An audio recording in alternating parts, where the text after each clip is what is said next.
Arrogance versus humility. Arrogance versus humility.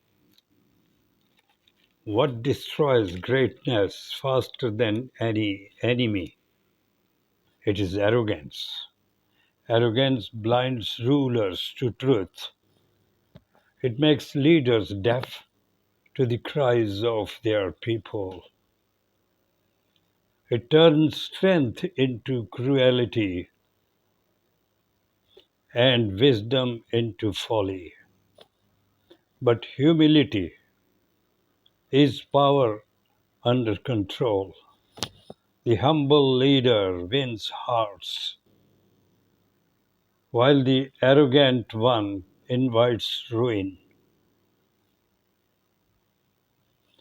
History has witnessed kings who thought themselves gods only to be forgotten,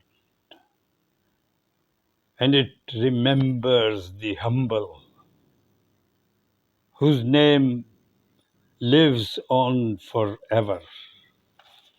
That's it.